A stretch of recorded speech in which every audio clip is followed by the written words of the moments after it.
The ranking member of the Education and Workforce Committee, Mr. Bobby Scott. Gentleman is recognized. Thank you, and I thank the gentlelady for rising. Mr. Speaker, I rise in opposition to H.R. 1090, the so-called Retail Investor Protection Act.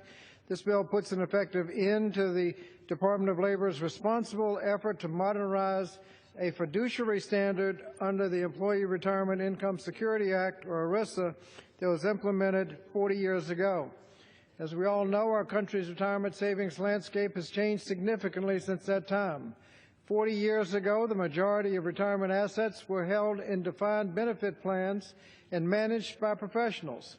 40 years ago, employer-based 401k plans did not exist, and IRAs had just been established. Today, Americans have more than $12 trillion invested in 401k plans and IRAs, and they have to make their own financial decisions. Many workers and their families don't have the expertise in managing investment portfolios, and so they often have to rely on financial advisors to help them save for retirement. While many of those advisors do right by their clients, others do not. There is a lot of difference. There are a lot of different financial products that Americans can purchase. Some have extremely high fees, while comparable products, and perhaps even better ones, have lower fees.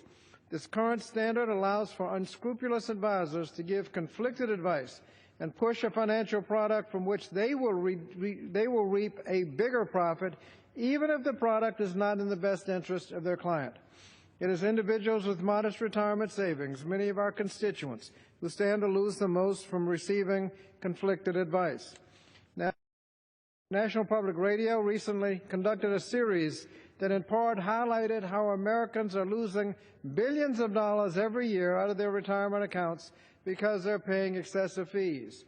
As a hypothetical example, NPR cited a person who invests $10,000, and that investment makes 7% return over the years. Over 40 years, that investment would be worth almost $150,000.